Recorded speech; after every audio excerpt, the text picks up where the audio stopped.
हाय friends, माझं नाव Tejas Dilipraw Kajale. Physics with Tejas sir या चॅनलमध्ये आपलं स्वागत आहे. काही कारणास्तव आपल्या ऑनलाईन क्लासेस होत नाही, म्हणून मी आज पण तुम्हाला व्हिडिओ पाठवतोय. कालचा जो टॉपिक आपण घेतला होता तो पण व्हिडिओच्या माध्यमातून मी तुमच्यापर्यंत पाठवला. तुम्ही पाहिला नाही पाहिला हे मला काही माहिती नाही, पण तो व्हिडिओ पहा, त्याच्यानंतरच हे लेक्चर तुम्हाला समजेल. ओके, म्हणजे कालचा व्हिडिओ पाहिल्यानंतरच तुम्हाला की नाही आजचं व्हिडिओ मधलं तुम्हाला समजेल. ठीक आहे, तर बघा आता आपण काय करतो आहे. तर काल आपण डिस्प्लेसमेंट फाइंड आउट केलं, म्हणजे कालच्या व्हिडिओमध्ये मी तुम्हाला डिस्प्लेसमेंट कसं फाइंड आउट करायचं ते पाठवलं होतं. काहीतरी आपल्याला एक इक्वेशन त्यांनी दिलं होतं, तर ते इक्वेशन होतं काहीतरी y is equal to F of X minus VT है ना. अशा पद्धतीचं काहीतरी इक्वेशन आपल्यापर्यंत पोहोचलं होतं, बरोबर आहे. आणि या इक्वेशनला आपण इक्वेशन नंबर 1 दिला होता आणि याचं आपण काहीतरी एक्सप्लेनेशन दिलं होतं त्यांना, बरोबर आहे. आता इथे काय बघा, y म्हणजे काय घेतलं होतं आपण, डिस्प्लेसमेंट. त्याच्यानंतर f म्हणजे काय होतं, फंक्शन. x म्हणजे काय होतं, तर डिस्टन्स. डिस्टन्स म्हणजे या पॉइंट पासून तर या पॉइंट पर्यंतचा आपण डिस्टन्स कन्सिडर केलं होतं. v म्हणजे होती वेलोसिटी आणि त्याच्यानंतर t म्हणजे होता आपला टाइम पिरियड, बरोबर आहे.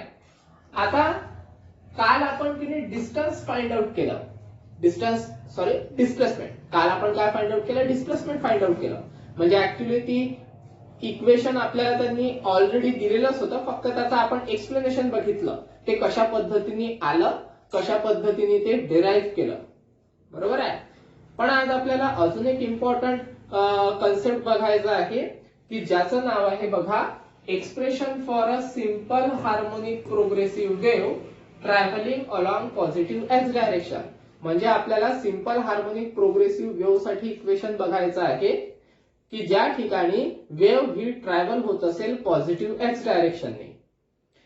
कालच्या व्हिडिओमध्ये जशी सिच्युएशन आपण घेतली होती तीच सिच्युएशन मी आजही घेतो आहे.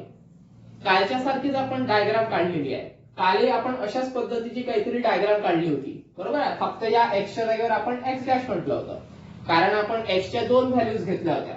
एक एक्स ची व्हॅल्यू घेतली होती आपण एक्स इज इक्वल टू 0 आणि दुसरी एक्स ची व्हॅल्यू घेतली होती आपण X is equal to X dash. ठीक आहे, पण आता आपण याला की नाही एक्सच कन्सिडर करायचं आहे आणि सॉल्व्ह करायचं आहे. तर आता बघा, आपल्याला एक्सप्रेशन पाहायचं आहे. कशाचं एक्सप्रेशन पाहायचं आहे, सिंपल हार्मोनिक प्रोग्रेसिव्ह वेव्हचं. तर ते एक्सप्रेशन या टर्म मध्ये बसायला पाहिजे.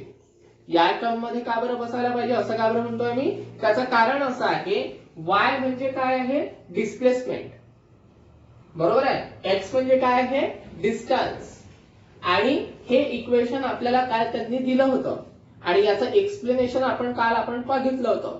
तर या फॉर्मॅट मध्ये आपल्याला आज पण इक्वेशन पाहायला मिळणार आहे आणि त्याच इक्वेशनला आपण काय म्हणणार, सिंपल हार्मोनिक प्रोग्रेसिव्ह वेव्हचं इक्वेशन. ठीक आहे, याच फॉर्मॅट मध्ये मिळेल. या फॉर्मॅट मध्ये कसं काय मिळणार आहे, ठीक आहे, तर ते तुम्हाला रिझल्ट मध्ये माहिती पडेल. लक्षात, तर फक्त एवढं लक्षात ठेवा, आपल्याला अशा पद्धतीचं इक्वेशन फाइंड आउट करायचं आहे आणि हे इक्वेशन अशा पद्धतीचं म्हणजे या फॉर्मॅट मध्ये असलेलं इक्वेशन आपल्याला फाइंड आउट करायचं आहे.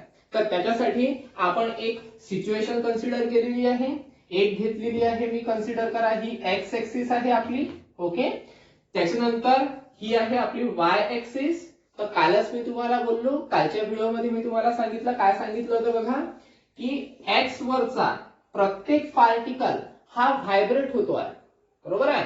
आता व्हायब्रेशन जे आहे ते त्याचं राहणार आहे along Y direction.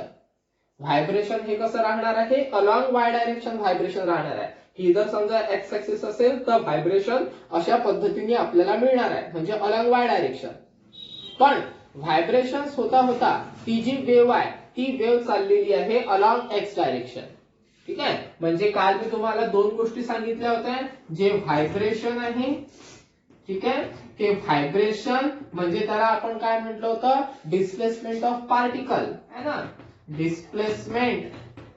Displacement of particle म्हणजे पार्टिकलची डिस्प्लेसमेंट म्हटलं होतं आपण.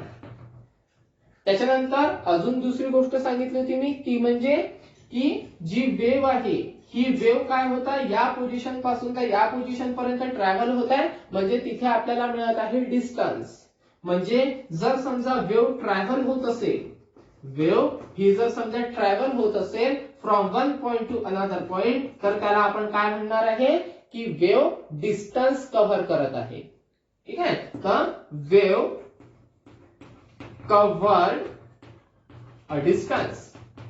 ठीक आहे, म्हणजे या दोन गोष्टी तुमच्या लक्षात राहिल्या पाहिजे. व्हायब्रेशन असेल तर आपण म्हणणार आहे डिस्प्लेसमेंट, आणि ट्रॅव्हल होत असेल एका जागेवरून दुसऱ्या जागेवर तर त्याला आपण काय म्हणणार आहे डिस्टन्स. इंद्रा लक्षात, नाहीतर कन्फ्युजन होते, डिस्प्लेसमेंट कोणतं डिस्टन्स कोणतं. इंद्रा लक्षात, तर अशा पद्धतीने ह्या दोन गोष्टी तुम्हाला लक्षात ठेवायच्या आहेत. तर आपण काय म्हटलं बघा, पुन्हा एकदा शॉर्ट मध्ये सांगतो. आपल्याकडे एक्स ऍक्सिस आहे, एक वाय ऍक्सिस आहे. एक्स वर सगळे पार्टिकल्स आहे आणि ते वाय डायरेक्शननी व्हायब्रेट होत आहे, म्हणजे वाय डायरेक्शननी मिळत आहे आपल्याला डिस्प्लेसमेंट. त्याच्यानंतर आता ही जी वेव्ह आहे, ही वेव्ह काय जाते आहे, एका जागेवरून दुसऱ्या जागेवर मूव्ह होते आहे, बरोबर आहे. म्हणजेच तिथे आपल्याला मिळत आहे डिस्टन्स, म्हणजे distance covered by the wave असं आपण त्याला म्हणत असतो. तर याच्यावरून आपल्याला काय लक्षात येते बघा, म्हणजे आपण की नाही एकच वेव्ह कन्सिडर केलेली आहे, एकच फॉर्म कन्सिडर केलेला आहे वेव्हचा, तो राहील, त्याला म्हणतो आपण फुल वेव्ह. फुल वेव्ह मध्ये आपल्याला काय मिळत आहे, ओ पासून तर ए पर्यंतची पोझिशन मिळत आहे. इंद्रा लक्षात, तर त्यामध्ये आपल्याला की नाही दोन पॉइंट्स मिळतात आहे. एक ओ पॉइंट मिळत आहे, ओला काय म्हणणार आपण ओरिजिन, तर ओला म्हणायचं आपल्याला ओरिजिन. ठीक आहे, त्याच्यानंतर ओ पासून तर ए पर्यंत वेव्ह ट्रॅव्हल होत आहे, म्हणजे आपण की नाही ओए ला काय म्हणणार आहे, तो ओए ला म्हणणार आहे आपण कम्प्लीट वेव्ह, किंवा त्याला आपण फुल वेव्ह असं सुद्धा म्हणू शकतो. तर त्याला एक तर कम्प्लीट वेव्ह म्हणा किंवा फुल वेव्ह म्हणा, तर आपण म्हणू कम्प्लीट वेव्ह, कम्प्लीट वेव्ह. ठीक आहे, लागेल तर ऑब्लिक मध्ये तुम्ही त्याला लिहितो फुल वेव्ह. एक पूर्ण काय आहे ती वेव्ह आहे आपल्याकडे. ठीक आहे, तर ओ म्हणजे ओरिजिन, ओ पासून तर ए पर्यंत जर वेव्ह ट्रॅव्हल होत असेल तर त्याला काय म्हणू आपण कम्प्लीट वेव्ह किंवा मग फुल वेव्ह. आता ही जी वेव्ह मिळत आहे आपल्याला कम्प्लीट वेव्ह किंवा फुल वेव्ह, ती किती वेव्ह आहे, एकच वेव्ह आहे कन्सिडर करा. ठीक आहे, आता इथे आपल्याला की नाही दोन गोष्टी पाहायला मिळतात. दोन गोष्टी म्हणजे बघा, जेव्हा आपण की नाही सुरुवातीला बेसिक बघितलं या युनिटचं, त्यामध्ये आपण डेफिनेशन बघितली होती वेव्हलेंथची, है ना. त्या डेफिनेशन मध्ये आपण जो पाथ होता वेव्हचा, तो कन्सिडर केला होता लॅम्बडा. तो काय कन्सिडर केला होता आपण, लॅम्बडा कन्सिडर केला होता. ओके, ज्याला आपण म्हणतो तर पाथ.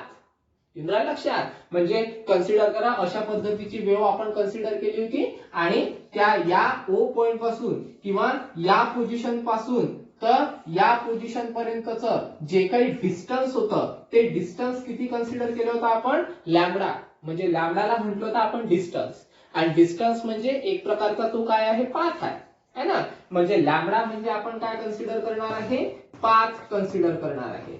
म्हणजे त्याला आपण पाथ डिफरन्स असं सुद्धा म्हणू शकतो. पण पाथ डिफरन्स तिथे काही जाऊ नये आपण, ते लाईट मध्ये आपल्याला पाहायला मिळणारच आहे. सध्या पुरते एवढं लक्षात ठेवा, लॅम्बडा म्हणजे आपण डिस्टन्स कन्सिडर करत असतो, कारण या पोझिशन पासून तर या पोझिशन पर्यंत, म्हणजे ओ पासून तर ए पर्यंत. ओके, तर त्याला आपण काय म्हणणार आहे, पाथ. ओके, त्या वेव्हलेंथच्या डेफिनेशन मध्ये मी तुम्हाला दिलेलं आहे. वेव्हलेंथच्या डेफिनेशन मध्ये मला असं वाटतं आपण डिस्टन्स कन्सिडर केलं होतं त्याला, है ना. तर डिस्टन्स म्हणजे एक प्रकारे काय आहे, तो पाथ आहे. त्याच्यानंतर दुसरं आपण की नाही ऑर मध्ये पण काहीतरी बघितलं होतं, एक तर डिस्टन्स लॅम्बडा एवढा असायला पाहिजे, किंवा मग 2 पाय रेडियन एवढं असायला पाहिजे, है ना. असं पण काहीतरी आपण त्या डेफिनेशन मध्ये बोललो होतो. जर समजा तुमच्याकडे नोटबुक असेल, तुम्ही लिहिलं असेल, तर त्यामध्ये तुम्ही पाहू शकता. तर एक मिळतो आपल्याला 2 पाय. आता हा जो 2 पाय आहे, 2 पाय रेडियन, याला आपण काय म्हटलं होतं, फेज म्हटलं होतं. तर याला आपण काय म्हणणार आहे, फेज. ओके, याला काय म्हणणार आपण, एक तर तो फेज अँगल राहील किंवा फेज डिफरन्स राहील, काही आपण त्याला म्हणू शकतो. इंद्रा लक्षात, म्हणजे आपल्याला या कम्प्लीट वेव्ह मध्ये दोन गोष्टी पाहायला मिळतात. एक तर लॅम्बडा म्हणजे वेव्हलेंथ किंवा पाथ ज्याला आपण म्हणतो, आणि दुसरं म्हणजे 2 पाय रेडियन, म्हणजे त्याला आपण काय म्हणतो, फेज असं म्हणतो. तुम्हाला सांगितले होतं मी, काय सांगितलं होतं बघा, ओ पासून इथे जर समजा मी एखादा किणी पॉइंट कन्सिडर केला आणि या पॉइंटला म्हटलं मी ओपी, तर ओ पासून तर पी पर्यंत आपल्याला मिळते 180 डिग्री, बरोबर, आणि पी पासून तर ए पर्यंत हा पण मिळतो आपल्याला 180 डिग्री. म्हणजे दोन जर समजा आपण किणी ऍड केले तर आपल्याला किती मिळतो, 180 प्लस 180 म्हणजे सरळ सरळ 360. आणि 360 ला आपण काय लिहित असतो, सरळ सरळ 2 इंटू पाय. का बरं, कारण पायची व्हॅल्यू किती असते, 180 असते रॅडियन मध्ये. ओके, पायची व्हॅल्यू किती असते, 180 असते रॅडियन मध्ये. म्हणजे 180 इंटू 2 किती होते, 360. आणि 360 म्हणजे कम्प्लीट वेव्ह है ना. हे सगळं मी तुम्हाला त्या वेव्हलेंथची डेफिनेशन जेव्हा आपण बघितली होती तेव्हा मी समजून दिलेलंच आहे. ठीक आहे, तर इथपर्यंत आलो आपण. फक्त सांगायचं मिनिंग काय होतं की फुल वेव्ह मध्ये दोन गोष्टी मिळतात, एक पाथ मिळतो आपल्याला म्हणजे लॅम्बडा आणि एक फेज मिळतो आपल्याला म्हणजे 2 पाय. लक्षात. तर हे झालं पूर्ण डायग्रामचं बेसिक. ठीक आहे, म्हणजे डायग्राम मध्ये काय काय आहे हे आपल्याला आता समजलं. त्याच्यानंतर आता पुढे जातोय. आता तुम्हाला म्हटलं मी की पार्टिकल जे आहेत ते व्हायब्रेट होतात. व्हायब्रेट होतात म्हणजे काय, ऑसिलेशन्स है ना. मग जर समजा पार्टिकल ऑसिलेशन्स करत असतील, ऑसिलेट होत असतील, तर तिथे आपल्याला किणी एक इक्वेशन मिळते आणि त्या इक्वेशनला म्हणतो आपण डिस्प्लेसमेंट है ना. आणि आपण सुरुवातीलाच बोललो, जर समजा एक्स ऍक्सिस असेल, त्या एक्स ऍक्सिसच्या वर जे काही पार्टिकल्स आहेत ते पार्टिकल जर समजा वाय ऍक्सिसनी जर समजा व्हायब्रेट होत असतील तर त्याला आपण डिस्प्लेसमेंट म्हणतो. म्हणजे जे काही ऑसिलेशन्स असेल त्याला आपण डिस्प्लेसमेंट म्हणतो. तर ते डिस्प्लेसमेंटचं इक्वेशन आपल्याला घ्यायचं आहे. आता डिस्प्लेसमेंटचं इक्वेशन, डिस्प्लेसमेंट कोणाच्या अलाउन होत आहे, वाय ऍक्सिसच्या अलाउन होत आहे, म्हणून डिस्प्लेसमेंट कन्सिडर करायची वाय. पण हे जे डिस्प्लेसमेंटचं इक्वेशन आहे, हे डिस्प्लेसमेंटचं इक्वेशन आणणार आहे आपण ऑसिलेशन्स वरून. बघा, ऑसिलेशन मध्ये आपण 3 डायग्राम पाहिल्या होत्या अशाच पद्धतीच्या. ओके, त्यामध्ये आपण ऍक्सेलरेशन, डिस्प्लेसमेंट आणि वेलॉसिटी फाइंड आउट केली होती, ग्राफिकल रिप्रेझेंटेशन. तर तिथे आपण एक इक्वेशन पाहिलं होतं. तिथून इक्वेशन आपल्याला काय करायचंय, कॉपी पेस्ट करायचंय आणि ते equation me as it is लिहितो. ठीक आहे, लागेल तर तुम्ही ऑसिलेशनच्या नोट्स मध्ये बघू शकता. आणि ते इक्वेशन आहे आपलं काहीतरी A sine omega T plus five.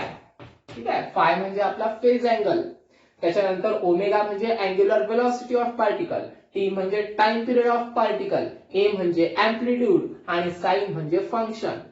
Sign म्हणजे काय राहणार आहे, आपला फंक्शन राहणार आहे. येऊन राहिलं लक्षात. तर अशा पद्धतीने आपल्याला काय मिळालेलं आहे, इक्वेशन पाहायला मिळालेलं आहे. पण इथे आपलं झालं नाही, याला थोडंसं आपल्याला सॉल्व्ह करावं लागते. कसं सॉल्व्ह करायचं बघा.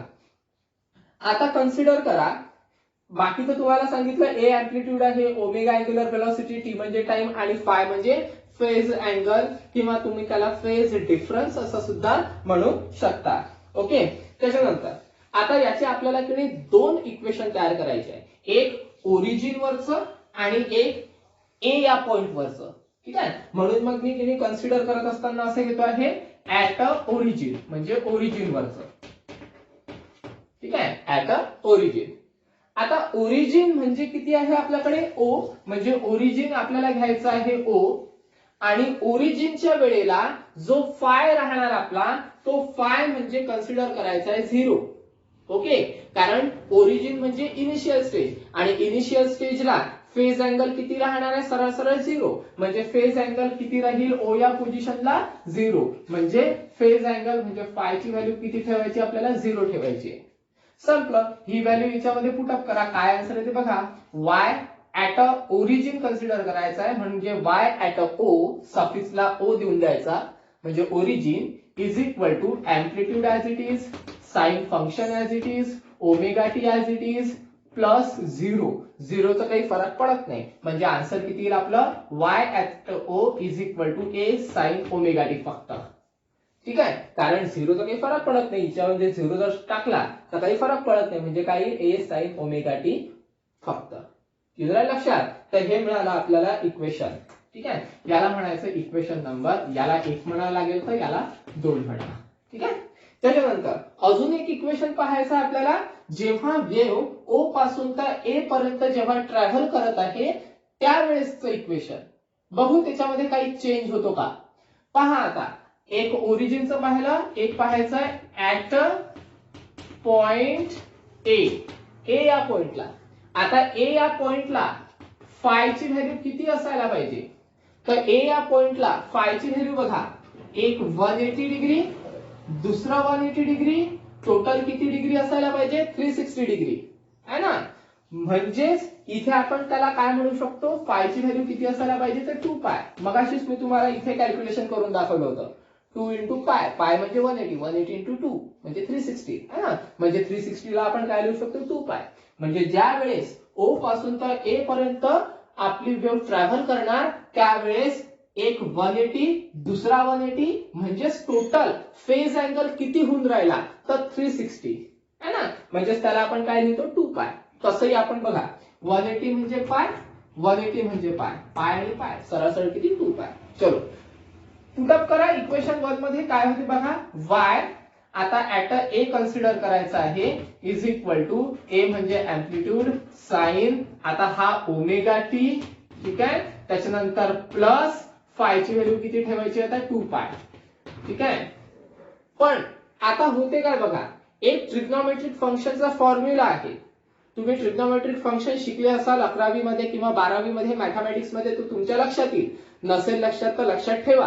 काय आहे बघा, एक फॉर्म्युला आहे. जर समजा साइन थिटा प्लस 2 पाय जर समजा आपण कन्सिडर केला, म्हणजे साइनच्या कुठल्या पण अँगल मध्ये 2 पाय ऍड केला, तर आपल्याला आन्सर साइन थिटाच मिळतो, साइन थिटाच मिळतो. ओके, हा फॉर्म्युला आहे. तर हा फॉर्म्युला इथे अप्लाय करा. बघा काय होते, तर y at A is equal to A as it is sine, ठीक आहे. आता आपण काय म्हटलेलं आहे, थिटाच्या जागेवर आहे ओमेगा टी, प्लसच्या जागेवर प्लस बरोबर आहे, 2 पायच्या जागेवर 2 पाय बरोबर आहे. रिझल्ट काय आहे बघा, साइन, तर साइन आपण ठेवला ऑलरेडी. ओके, थिटा, तर थिटाच्या जागेवर काय येणार आपलं, ओमेगा टी. म्हणजे इथे पण आपला आन्सर काय आलेला आहे बघा, ए साइन ओमेगा टी. तर याला कन्सिडर करा. इक्वेशन नंबर कन्सिडर करावं लागेल आपल्याला बघा 4, सॉरी 1 2 3, इक्वेशन नंबर 3. येऊन लक्षात, हा फॉर्म्युला सरळ आपण अप्लाय केला. म्हणजे साइनच्या कुठल्या पण अँगल मध्ये 2 पाय जर लिहिला, तर आपल्याला साइन कुठला तरी अँगलच मिळतो. ओके, बघा कुठला तरी अँगल आहे, त्याच्यामध्ये आपण काय केलं, 2 पाय ऍड केला, तर आपल्याला कुठला तरी एक अँगल पाहायला मिळाला. ठीक आहे. तर अशा पद्धतीने आपल्याला ते काय केलं, आपण सॉल्व्ह केलं. त्याच्यानंतर आता काय होते बघा, हे पहा, इक्वेशन नंबर 2 बघा आणि इक्वेशन नंबर 3 बघा, सारखेच येऊन राहिलेले आहेत है ना. म्हणजे ओरिजिन वरची वेव्ह आणि ए या पॉइंटवर पोहोचल्यानंतरची वेव्ह हे सारखीच दिसत आहे आपल्याला, कारण इक्वेशन सारखं आहे. आणि नेहमी लक्षात ठेवा, इक्वेशन जर समजा सारखं असेल म्हणजे ते एकाच फेज मध्ये आहे. कारण ओरिजिन वरचा पार्टिकल आणि ए पॉइंट वरचा पार्टिकल हे रेषेवरच दिसत आहे, म्हणजेच एका फेज मध्ये.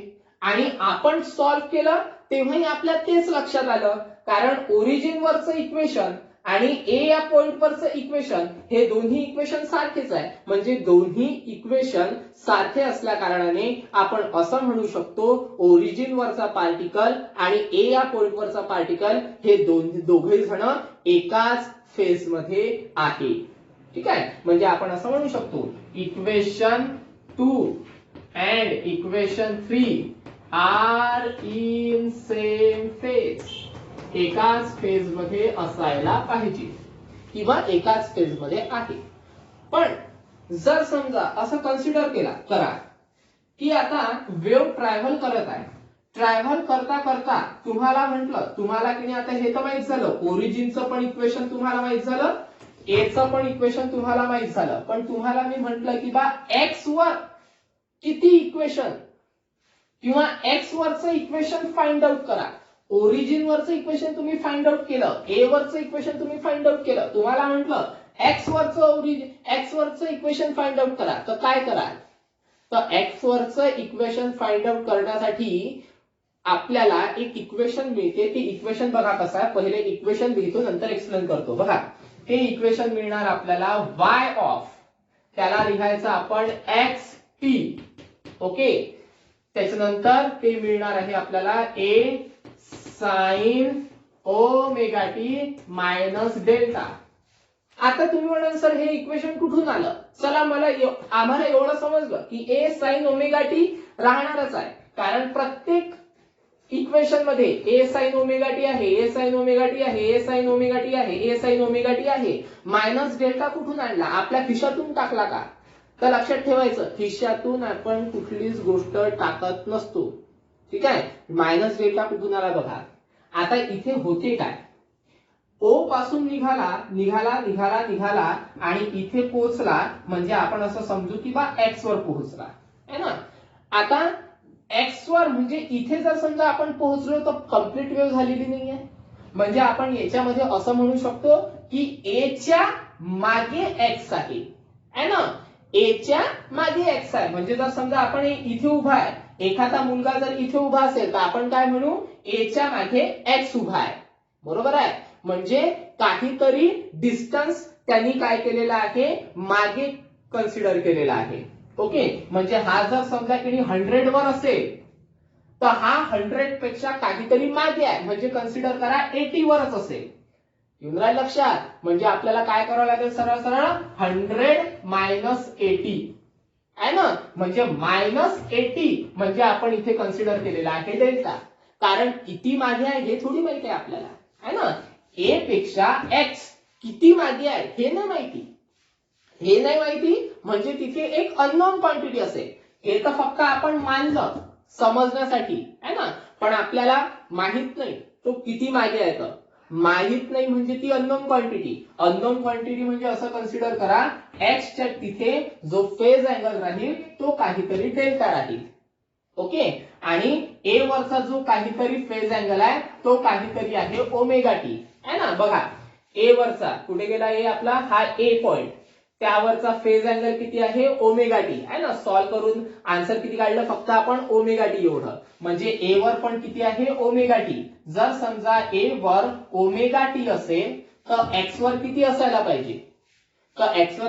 पाहिजे, ओमेगा टी मायनस डेल्टा है ना. कारण ओमेगा टी ला आपण 100 कन्सिडर केलं होतं आणि डेल्टाला आपण 80 कन्सिडर केलं. तर आपल्याला काय करावं लागेल, ओमेगा टी मायनस डेल्टा म्हणजे 100 मायनस 80 है ना. म्हणजे सिम्पली मायनस 80 म्हणजे आपला काय आहे, डेल्टा आहे. तर इथे ठेवला आपण मायनस डेल्टा. का बरं मायनस डेल्टा? कारण एक्स वर पोहोचलोय आपण आणि ए वर अजून पोहोचायचं आहे, म्हणजेच आपण असं म्हणू शकतो ए च्या मागे एक्स आहे, पण किती मागे आहे हे माहित नव्हतं. म्हणजे ती अननोन क्वांटिटी आहे आणि ती अननोन क्वांटिटी आपण कन्सिडर केलेली आहे डेल्टा.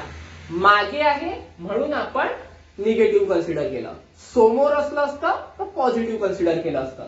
इथे कुठेतरी एक्स कन्सिडर केला असता आपण तर पॉझिटिव्ह कन्सिडर केलं असतं. मागे आहे म्हणून आपण निगेटिव्ह कन्सिडर केलेलं आहे. ओके. तर हे मिळालं आपल्याला इक्वेशन. मग आता एफ ऑफ एक्स टी काय आहे, sorry Y of X T काय आहे. एक्स म्हणजे डिस्टन्स कुठपर्यंत, या एक्स पर्यंत, आणि एक्स पर्यंत पोहोचेपर्यंत जो काही टाइम पिरियड आपल्याला लागणार आहे तो टाइम पिरियड राहील टी. म्हणून हे इक्वेशन घेत असताना वाय ऑफ एक्स टी लिहिणं आवश्यक आहे. तर याला काहीतरी इक्वेशन द्या, याला इक्वेशन देऊ आपण इक्वेशन नंबर 4. ठीक आहे. हे इक्वेशन नंबर आपला राहील 4. त्याच्यानंतर आता पुन्हा सांगतो, डेल्टा म्हणजे काय आहे, आपला फेज अँगल आहे आणि तो फेज अँगल ए च्या मागे आहे म्हणून तो आपण निगेटिव्ह मध्ये कन्सिडर केलेला आहे. त्याच्यानंतर आता होते काय, आपल्याला इथे डेल्टाची व्हॅल्यू फाइंड आउट करायची आहे. तर डेल्टाची व्हॅल्यू फाइंड आउट करण्यासाठी आपल्याला दोन गोष्टी घ्याव्या लागतील.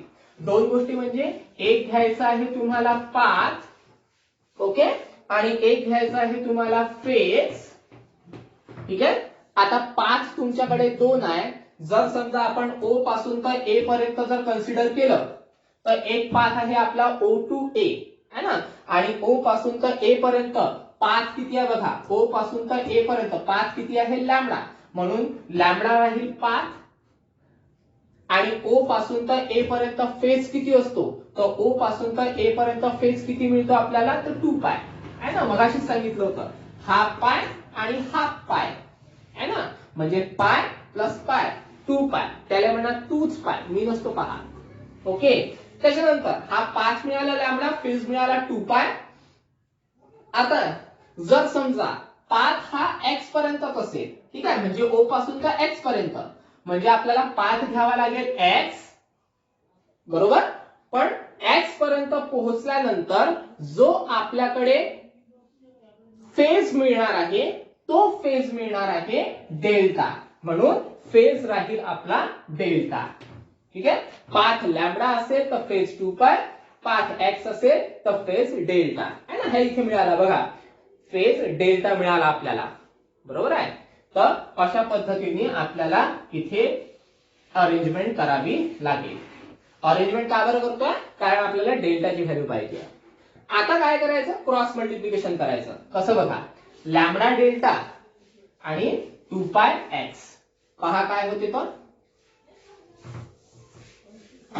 आणि याचा लवकर स्क्रीनशॉट काढायची गरजच नाही, व्हिडिओ तुमच्याकडे राहणार आहे, अवेलेबलच आहे, त्यामुळे काही गरज नाही, तुम्ही कधी पण व्हिडिओ तो पाहू शकता. बघा मी काय म्हटलं, क्रॉस मल्टिप्लिकेशन. क्रॉस मल्टिप्लिकेशन मध्ये काय येईल, लैम्बडा इंटू डेल्टा. चलो लैम्बडा इंटू डेल्टा कर लिया अपन ने, उसके बाद में 2 पाय इंटू एक्स, म्हणजे 2 पाय इंटू एक्स. व्हॅल्यू कशाची पाहिजे आपल्याला, डेल्टाची. तर काढा, डेल्टा ऍज इट इज ठेवावं लागेल आपल्याला. लॅम्बडा इकडे मल्टिप्लाय आहे, इकडे गेल्यानंतर काय होईल तो डिवायडेडला, म्हणजे काय मिळेल आता बघा, 2 पाय एक्स अपॉन लॅम्बडा. तर ही मिळाली आपल्याला डेल्टाची व्हॅल्यू. तर ही डेल्टाची व्हॅल्यू कशामध्ये पुटअप करावं लागेल, इक्वेशन 4 मध्ये. म्हणजे लिहिताना असं लिहू आपण, put the value of delta in equation 4. ठीक आहे. काय होते बघा आता, काय होते बघा, y ऑफ xt, ठीक आहे बघा, y ऑफ xt त्याच्यानंतर is equal to a sine omega T, है ना, omega T minus delta. Minus delta, डेल्टाची व्हॅल्यू किती आहे बघा, 2 पाय एक्स अपॉन लॅम्बडा, म्हणजे मायनस ऍज इट इज ठेवावं लागेल, आणि डेल्टाच्या जागेवर किती, 2 पाय एक्स अपॉन लॅम्बडा, म्हणजे 2 pi x upon lambda. Okay. तर हे इक्वेशन आपल्यापर्यंत पोहोचलं, पण अजूनही आपल्याकडे झालेलं नाहीये. ओके, हे पूर्ण इक्वेशन झालेलं नाहीये. बघा काय होते तर, आता 2 pi bye lambda, 2 pi bye lambda म्हणजे एक प्रकारचा कॉन्स्टंट वाटत आहे आपल्याला, बरोबर आहे ना, कारण 2 पाय तर कॉन्स्टंटच आहे, लॅम्बडा म्हणजे डिस्टन्स ते पण कॉन्स्टंटच असणार आहे, कारण वेव्हचा टाइम पिरियड कॉन्स्टंट असतो. वेव्हचा टाइम पिरियड कॉन्स्टंट असेल तर ऑब्व्हियसली डिस्टन्स पण कॉन्स्टंट राहील. डिस्टन्स कॉन्स्टंट म्हणजे लॅम्बडा कॉन्स्टंट. म्हणजे इन शॉर्ट सरळ सरळ आपण असं म्हणू शकतो, 2 पाय अपॉन लॅम्बडा हा काय आहे, कॉन्स्टंट आहे, आणि त्या कॉन्स्टंटला म्हणत असतो आपण के. आणि केला आपण प्रोपोर्शनॅलिटी कॉन्स्टंट म्हणू शकतो, पण in the form of wave त्याला म्हटलं जाते वेव्ह नंबर. म्हणजे के काय राहील आपला, वेव्ह नंबर. ठीक आहे, हे लक्षात ठेवायचं. त्याच्यानंतर झालं, आता एक काम करा, आता 2 पाय बाय लॅम्बडाच्या जागेवर के कन्सिडर करायचं आहे. म्हणजे बघा काय होते तर, y of xt is equal to a sine omega T minus किती आहे आपल्याकडे, 2 पाय बाय लॅम्बडाच्या जागेवर के कन्सिडर करायचा आहे, x हा ऍज इट इज. ओके. तर हे मिळालं आपल्याला इक्वेशन. तर या इक्वेशनला म्हणा इक्वेशन नंबर 5. आता हे जे इक्वेशन आहे, हे इक्वेशन आपल्याला मिळालं, कधी मिळालं, कन्सिडर करा आपल्याकडे अशा पद्धतीची वेव्ह होती. ठीक आहे, हा इथे काढतो वेव्ह, कन्सिडर करा. बघा अशा पद्धतीची वेव्ह होती. जर समजा तुम्ही ओरिजिन वर उभे आहे, कन्सिडर करा तुम्ही, म्हणजे या ठिकाणी उभे आहे, या ठिकाणी उभं राहून जर समजा पाहत असेल तर त्यावेळेस तुम्हाला हे इक्वेशन मिळणार. ठीक आहे, ओरिजिन पासून जर समजा तुम्ही पाहत असाल तर हे इक्वेशन मिळणार. आणि जर समजा तुम्ही ए या पोझिशन पासून पाहत असाल, म्हणजे जर समजा इथे उभे आहे आणि इथून जर समजा तुम्ही किणी मागे पाहत आहे, किंवा इथून जर समजा तुम्ही पाहत असाल, तर मग हेच इक्वेशन थोडं चेंज होते. बघा कसं तर लागेल, तर इथे लिहितो मी हे इक्वेशन कशापासून, तर फ्रॉम ओ पासून, फ्रॉम ओ पासून पाहत असाल तर, आणि ए पासून जर समजा तुम्ही पाहत असाल, म्हणजे फ्रॉम ए पासून जर समजा तुम्ही पाहत असाल तर हेच इक्वेशन राहील, y of xt is equal to a sine. ठीक आहे, फक्त इंटरचेंज करायचं. कसं, kx पॉझिटिव्ह होऊन जाईल, ओमेगा टी निगेटिव्ह होऊन जाईल. आलं लक्षात. तर ही इक्वेशन नंबर 6. हे O पासून पाहिलं तर इक्वेशन, हे A पासून पाहिलं तर इक्वेशन. फक्त काय झालं, इंटरचेंज झालं, kx पॉझिटिव्ह झाला, ओमेगा टी निगेटिव्ह झाला. ठीक आहे, तर हे एक इक्वेशन मिळते आपल्याला. ठीक आहे, तर हे इक्वेशन खूप इम्पॉर्टंट आहे. ओके, आता या इक्वेशनला आपल्याला सॉल्व्ह करावं लागते. सॉल्व्ह करणं म्हटलं म्हणजे काही मोठी गोष्ट नाहीये. प्रत्येक याला सॉल्व्ह करण्यासाठी जे काही आपण घेणार आहे ते सगळं तुम्हाला माहिती आहे.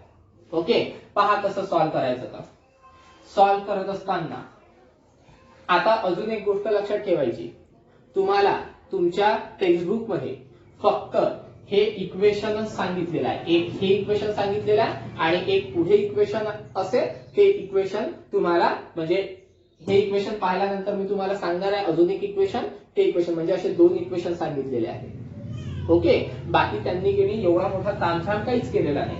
मग आता तुम्ही म्हणाल सर एवढा मोठा तामझाम तुम्ही आम्हाला कोण सांगून राहिले, टेक्स्टबुक मध्येच नाही आहे तर मग आम्हाला कशाला सांगता. तर मित्रांनो, नेट JEE साठी हे तुमचं खूप इम्पॉर्टंट आहे की जे तुम्हाला स्टेट बोर्डच्या बुक मध्ये दिलेलं नाही आहे. म्हणून एक्स्ट्रा नॉलेज म्हणून टॉपिक आलाच होता डोळ्यासमोर, म्हणून मी तुम्हाला ते सांगतो आहे. ठीक आहे, म्हणून व्यवस्थित याचा काय करायचा, अभ्यास करायचा. तुम्हाला की टेक्स्टबुक मध्ये देत असताना डायरेक्ट इक्वेशन दिलेलं आहे, कुठून आलं काय आलं कोणाचं काही घेणं देणं नाही, पण तुम्हाला माहित असायला पाहिजे इक्वेशन कुठून आलं, म्हणून एवढा मोठा तामझाम मी तुम्हाला सांगितलेला आहे. ठीक आहे, त्याच्यानंतर आता पहा, आता हे इक्वेशन कशासाठी आहे, ए पासून पाहत असेल आणि पॉझिटिव्ह एक्स डायरेक्शननी जात असेल तर. ठीक आहे, म्हणजे हे जर समजा for positive x direction, for positive x direction. Okay, त्याच्यानंतर आता जर समजा निगेटिव्ह एक्स डायरेक्शन जर आपल्याला पाहिजे असेल तर, कारण वेव्ह आहे ती वेव्ह कुठे पण जाऊ शकते, पॉझिटिव्ह डायरेक्शननी पण जाऊ शकते, निगेटिव्ह डायरेक्शननी पण येऊ शकते है ना. मग निगेटिव्ह डायरेक्शननी जर समजा येत असेल तर सिम्पली हे मायनसचं प्लस मध्ये येऊन जाईल. ठीक आहे, तर कन्सिडर करा for negative X direction, for negative X direction, negative X direction साठी हेच इक्वेशन कन्सिडर करायचं, y of xt is equal to a म्हणजे amplitude, sine as it is राहणार आहे तुमचा फक्त kx. ओके, त्याच्यानंतर मायनसच्या जागी फक्त प्लस, तर प्लस ओमेगा टी. आलं लक्षात. तर हे मिळणार आहे आपल्याला इक्वेशन जर समजा तुम्ही निगेटिव्ह एक्स डायरेक्शनने जात असाल तर. लक्षात. आणि हे एक इक्वेशन तुमच्या टेक्स्टबुक मध्ये दिलेलं आहे, म्हणजे दोनच इक्वेशन तुम्हाला दिलेले आहे, एक हे इक्वेशन आणि एक हे इक्वेशन. बाकी त्याच्या पलीकडे तुम्हाला तिच्यामध्ये काहीही दिसणार नाही. जे आपण घेतलेलं आहे ते तर दिसणारच नाही, गॅरंटी. ठीक आहे, कारण त्यांनी फक्त स्टेटमेंट तुम्हाला सांगितलेलं आहे, पण ते कुठून आले काय आले हे सांगितलेलं नाही, ते आपण घेतलेलं आहे. का बरं, कारण नेट JEE साठी तुम्हाला कामात पडेल. ओके, त्याच्यानंतर आणि नोट्स मध्ये पण देत असताना मी डायरेक्ट हे इक्वेशन सॉल्व्ह केलेलं आहे, हे इक्वेशन घेतलं आणि हे इक्वेशन सॉल्व्ह केलेलं आहे, म्हणजे जेवढं तुम्हाला स्टेट बोर्ड साठी कामात आहे तेवढंच मी दिलेलं आहे, जास्त दिलेलं नाही आहे. पण तुमच्याकडे हे पण अवेलेबल असो म्हणून तुम्हाला ते मी सांगितलेलं आहे. जर समजा नोट डाऊन करायचं असेल तर तुम्ही व्हिडिओवरून नोट डाऊन करू शकता, अदरवाइज राहू देऊ शकता तसं. ठीक आहे, पहा आता या इक्वेशनला सॉल्व्ह करणार आहे. हे इक्वेशन सॉल्व्ह करायची गरज नाहीये, सिमिलरली करून सांगून देऊ आपण. ठीक आहे, फक्त हे इक्वेशन सॉल्व्ह करू. तर असं लिहिताना असं लिहू आपण, फ्रॉम 6 म्हणजे इक्वेशन 6 वरून. बघा कसं लिहायचं, तर काही नाही, 3-4 स्टेप मध्ये आन्सर येते.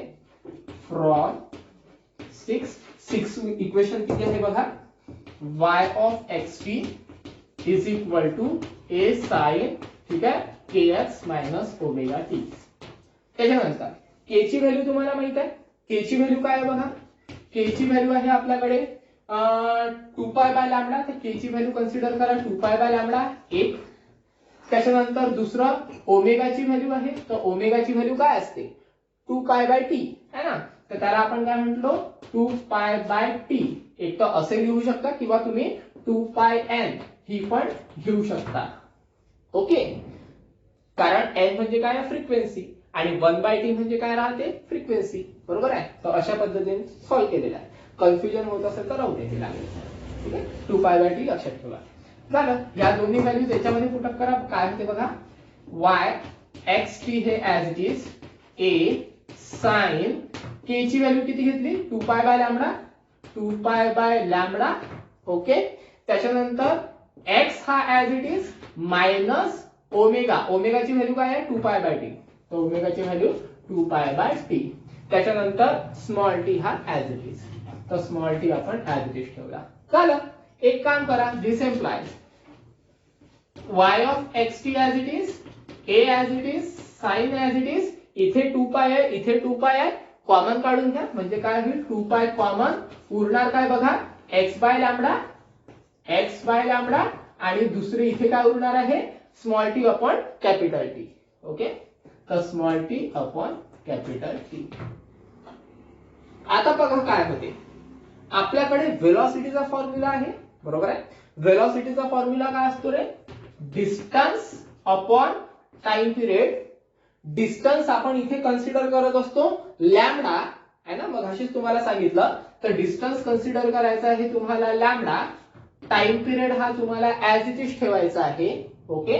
त्याच्यानंतर आता जर समजा आपल्याला टी ची व्हॅल्यू फाइंड आउट करायची असेल, टाइम पिरियड फाइंड आउट करायचा असेल, तर काय करावं लागेल, हा टी इकडे मल्टिप्लायला आहे, इकडे गेल्यानंतर काय होईल तो डिवायडेडला, आणि व्ही इकडे मल्टिप्लायला आहे, सॉरी टी इकडे डिवायडेडला आहे, इकडे गेल्यानंतर होईल मल्टिप्लायला, आणि व्ही इकडे मल्टिप्लायला आहे, इकडे गेल्यानंतर काय होईल तो डिवायडेडला आहे ना.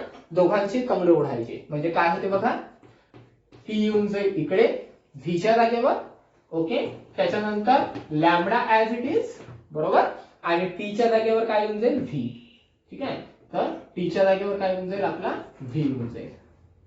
ठीक आहे. तर ही मिळाला आपल्याला टीची व्हॅल्यू म्हणजे टाइम पिरियडची. आता सिम्पली टाइम पिरियडची व्हॅल्यू कशामध्ये टाकायची, या टी मध्ये टाकायची. बघा काय होते तर पहा आता,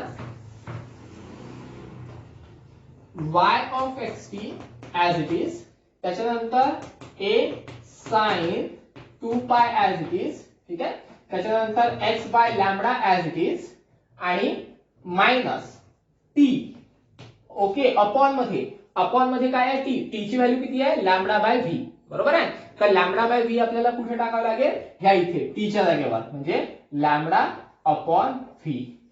पण आता इथे की नाही व्ही कुठे आहे खड्ड्यात आहे, त्याला काय करायचं वरती काढायचं, म्हणजे व्ही चालला जाईल वरती. तर इक्वेशन असं येईल आपलं, y of X T is equal to a sine 2 pi, ठीक आहे, इंटू x बाय लॅमडा, त्याच्यानंतर मायनस, आता व्ही चालला जाईल वरती, म्हणजे होईल तो व्ही वरती गेला, कारण खड्ड्यात होता त्याला वरती काढला आपण. त्याच्यानंतर T as it is upon मध्ये लॅमडा ऍज इट इज. पुन्हा इथे लॅमडा इथे लॅमडा कॉमन, म्हणजे इक्वेशन राहील आपलं असं, X T is equal to A sine 2 pi, इथे लॅमडा म्हणजे अपॉन मध्ये लॅमडा कन्सिडर करायचा. ओके. आणि उरेल काय एक्स मायनस व्हीटी. ठीक आहे. आणि आपलं बघा काल इक्वेशन काय आलं होतं, काल इक्वेशन आपण घेतलं होतं y of X T is equal to F of है ना x मायनस व्हीटी. आणि तुम्हाला मी सुरुवातीला हेच बोललो की या फॉर्म मध्ये आपल्याला इक्वेशन पाहिजे, आणि या फॉर्म मध्ये इक्वेशन आलेलं आहे बघा. y ऑफ एक्स टी तर आहेच नो डाऊट. ठीक आहे. f म्हणजे मी तुम्हाला म्हटलं फंक्शन, आणि कालच्या व्हिडिओमध्ये पण मी तुम्हाला सांगितलं फंक्शन हे साइन पण असू शकते, कॉस पण असू शकते. कॉस जर समजा असेल तर अशा पद्धतीची वेव्ह राहील, म्हणजे वरून वेव्ह राहील आपली, आणि साइन जर असेल तर ओरिजिन पासून वेव्ह राहील आपली. तर आपण ओरिजिन पासून वेव्ह घेतली होती, म्हणून इथे आपला काय आला साइन आला है ना. म्हणजे फंक्शन म्हणजे तुम्हाला कन्सिडर करावं लागेल ए साइन, त्याच्यानंतर 2 पाय बाय लॅमडा, आणि x मायनस व्हीटी तर ऍज इट इज आहे. आलं लक्षात. तर हे आहे आपलं इक्वेशन. आता हे इक्वेशन आपण कोणाचं सॉल्व्ह केलं, kx मायनस ओमेगा टी चं. आता अशाच पद्धतीने आपण निगेटिव्ह एक्स डायरेक्शन साठी पण इक्वेशन सॉल्व्ह करू शकतो, काहीच नाही करावं लागत. इथे प्लस आहे, बरोबर आहे, म्हणजे आपल्याला इथे प्लस घ्यावं लागेल, त्याच्यानंतर इथे प्लस येईल, इथे पण प्लस येणार, बाकी सगळं ऍडजस्टमेंट तशीच आहे. इथे प्लस येणार, इथे प्लस येणार, इथे प्लस येणार.